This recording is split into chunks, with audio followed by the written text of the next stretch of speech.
Bismillahirrahmanirrahim. My dear students and viewers, welcome to my new online class. This is ANM Yasin, Assistant Teacher at Akhlashpur High School, Bayambuz, Noakhali. Today, I am going to discuss an important topic of class 10 scene passage, English first paper, scene passage. So let's move on to my slideshow.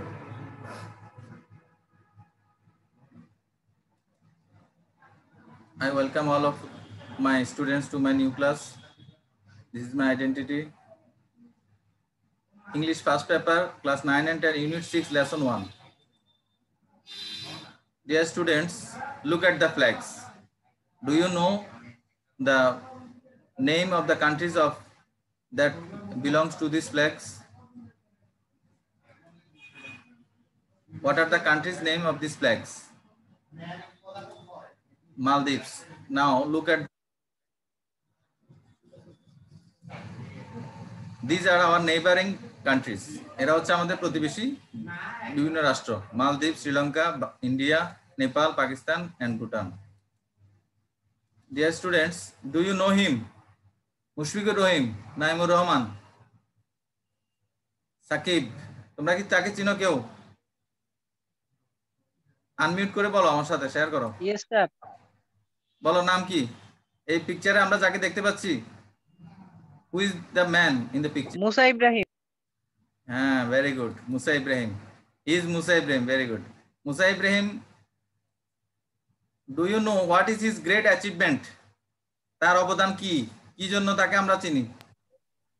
তার অবদান Everest Joy. Everest Joy, right.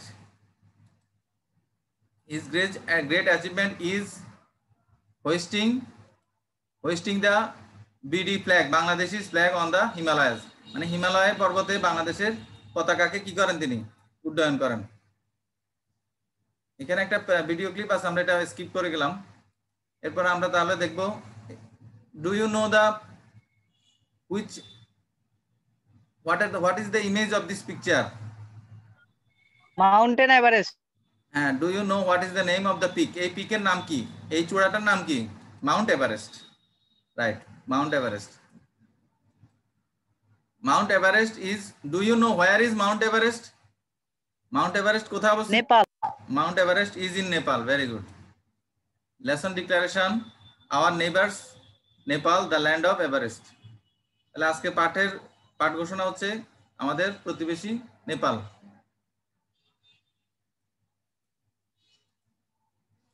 Learning outcomes, after completing this lesson, student will be able to read and understand and summarize text, ask and answer questions, read travel ads and talk about them. Look at the map, talk with your friend and find out where is Nepal.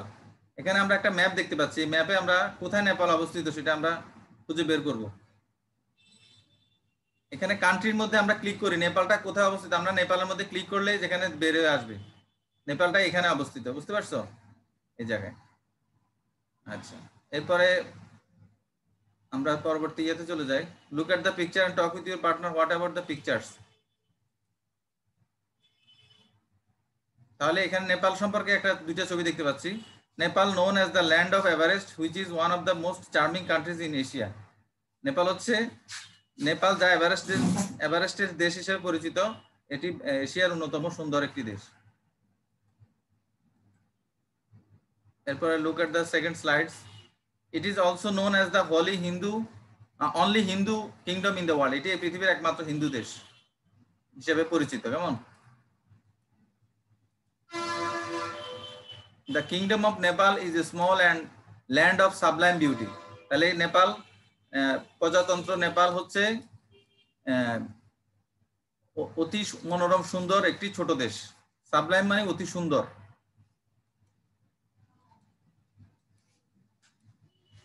It has some of the world's best and very important temples. এই দেশে রয়েছে পৃথিবীর কয়েকটি গুরুত্বপূর্ণ এবং শ্রেষ্ঠ মন্দির। Temples মানে মন্দির, কেমন? এরপরে দেখো, it is a country that is rich in scenic beauty and cultural heritage. এটি এমন একটি দেশ যা সমৃদ্ধ প্রাকৃতিক নৈসর্গিক সৌন্দর্য এবং কালচারাল হেরিটেজ মানে সাংস্কৃতিক ঐতিহ্য এবং নৈসর্গিক সৌন্দর্যে সমৃদ্ধ একটি দেশ। Nepal lies between India and the Tibetan part of China. তাহলে দেখো নেপালের মানচিত্রের দিকে তাকাও, এটা চীন এবং ইন্ডিয়ার মাঝামাঝি জায়গা অবস্থিত, ভারত এবং চীনের মাঝামাঝি জায়গা অবস্থিত। This small country has an area of 1,47,181 square kilometers. এই ছোট দেশটির আয়তন হচ্ছে 1,44,181 বর্গ kilometre. Southern Nepal is tropical lowland known as তারি প্লেইন। তাহলে দক্ষিণ নেপালটা হচ্ছে গ্রীষ্মমণ্ডলীয় অঞ্চলে অবস্থিত নিচু ভূমি, যেটা তারি প্লেন নামে, তারি সমতল ভূমি নামে পরিচিত। Here the temperature reach up to 40 degree Celsius in April and May. এই জায়গার তাপমাত্রা 40 ডিগ্রি পর্যন্ত বৃদ্ধি পায় এপ্রিল মে মাসে। And monsoon range this reason from June to September. এবং এখানে বর্ষাকাল অনুষ্ঠিত হয় জুন থেকে সেপ্টেম্বর মাসে। হিয়ার দ্য টেম্পারেচার একটু বলা হয়েছে কেমন, এখানে আমরা আরো কিছু ছবি দেখতে পাচ্ছি। North of that is the slope of the main section of the Himalayan range. তাহলে এই দেশের উত্তর প্রান্তে ঢালু ভূমি রয়েছে, যেটা হচ্ছে হিমালয়ান রেঞ্জ, মানে হিমালয় পর্বতমালার প্রধান অংশ। This part of Nepal has some of the highest peak of the world including Everest. এই অংশেই নেপালের এই অংশে অবস্থিত পৃথিবীর কিছু উচ্চতম শৃঙ্গ, যার মধ্যে এভারেস্টও অবস্থিত। পপুলেশন অফ নেপাল, নেপালের জনসংখ্যা। Nepal is home to nearly 2,90 lakh people. তাহলে নেপালের জনসংখ্যা প্রায় 2,90,00,000 মতো। The population is primarily rural. এর অধিকাংশ জনসংখ্যা বাস করে গ্রাম অঞ্চলে। Kathmandu, the capital city, has less than 1 million inhabitants. এর রাজধানী শহর কাঠমান্ডুতে অবস্থিত 1 মিলিয়ন, মানে কি 10 লক্ষের চেয়ে কিছু কম জনসংখ্যা বসবাস করে। এথনিক গ্রুপস ইন নেপাল, নেপালের ক্ষুদ্র নৃগোষ্ঠী বা ক্ষুদ্র জাতিগোষ্ঠী। তোমরা কিছু ছবি দেখতে পাচ্ছ, এই ছবিগুলোতে নেপালের ক্ষুদ্র জাতিগোষ্ঠীর চিত্র দেখানো হয়েছে। Nepal demographic features are complicated not only by dozens of ethnic groups but by different castes. নেপালের জনসংখ্যা বা ডেমোগ্রাফিক ফিচার একটু জটিল, শুধুমাত্র কারণ এখানে প্রায় 1 ডজনেরও বেশি, 12টিরও বেশি ক্ষুদ্র জাতিগোষ্ঠী রয়েছে এবং বিভিন্ন জাতি সম্প্রদায়ের লোক রয়েছে। In total there are 103 caste and ethnic groups living in this small country. 103টি জাতির লোক বাস করে এই ক্ষুদ্র দেশে। The two largest of such groups are known as চেত্রী and বাহুন। এর মধ্যে দুটি বড় গ্রুপ হচ্ছে চেত্রী এবং বাহুন। এই দুটি গ্রুপের লোক সংখ্যা বেশি। এরপরে এই যে বিভিন্ন গ্রুপের লোকগুলো দেখা যাচ্ছে, দেখো চেত্রী এবং বাহু, এই দুই গ্রুপের লোক সংখ্যা বেশি, বাকিরা ক্ষুদ্র নৃগোষ্ঠী। About 48% of the people speak English, Nepali. তাহলে 48% লোক নেপালি ভাষায় কথা বলে। among other languages spoken are, এছাড়া অন্যান্য যে ভাষাগুলো সেখানে ব্যবহৃত সেগুলো হচ্ছে মৈথিলি, ভোজপুরি, থারু এবং তামাং। এরপরে কিছু কিওয়ার্ড আছে, শব্দার্থ তোমরা দেখো। চার্মিং, চার্মিং অর্থ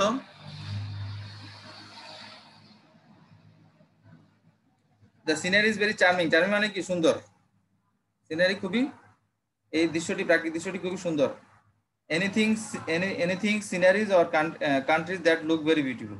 তাহলে প্রাকৃতিক দৃশ্যকে বোঝাচ্ছে কেমন, চার্মিং। চার্মিং মানে মনোমুগ্ধকর। পরের শব্দটা হচ্ছে সাবলাইম। সাবলাইম একটা শব্দ পেয়েছিলাম। the picture has a sublime beauty. anything that look at the best or most excellent kind. ভীষণ সুন্দর কোনো কিছুকে বোঝালে আমরা সাবলাইম বলি। টেম্পল, টেম্পল অর্থ কি মন্দির। ছবিতে তোমরা দেখতে পাচ্ছ, in Nepal there are some of the world's best important temples. নেপালে পৃথিবীর কিছু শ্রেষ্ঠ মন্দির রয়েছে। A building use for the worship of god and goddess. তাহলে একটি ভবন যেখানে দেবদেবীদের পূজা করা হয়। মনসুন অর্থ বর্ষাকাল, বর্ষা ঋতুকে আমরা মনসুন বলি। Monsoon rains falls in Nepal from June to September. তাহলে জুন থেকে সেপ্টেম্বর মাস বর্ষাকাল হিসেবে পরিচিত নেপালে। A wind in South Asia which blows from the southeast in summer. তাহলে একটি বায়ু প্রবাহ যা এশিয়াতে প্রবাহিত হয় দক্ষিণ দিক থেকে, দক্ষিণ পূর্ব অংশ থেকে গ্রীষ্মকালে। এথনিক ক্ষুদ্র নৃগোষ্ঠী। তোমরা দ্রুত, আমাদের সময় কমে আসছে, আমরা দ্রুত ছবিগুলো দেখে এবং অর্থগুলো বোঝার চেষ্টা করব।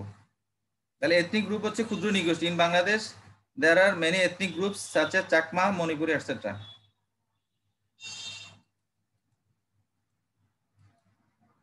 এরপরে তোমরা টেক্সট বই খুলে তোমরা এই প্যাসেজটা পড়বে। Read the text A, B and C silently, then look at the picture and answer the following question. নিচে কিছু ছবি দেখতে পাবে। Where is Nepal situated? এই প্রশ্নের উত্তরগুলো লিখবে। Write about the population, weather and culture of Nepal. Pair work, go to section E and read the advertisement of a package tour to Nepal.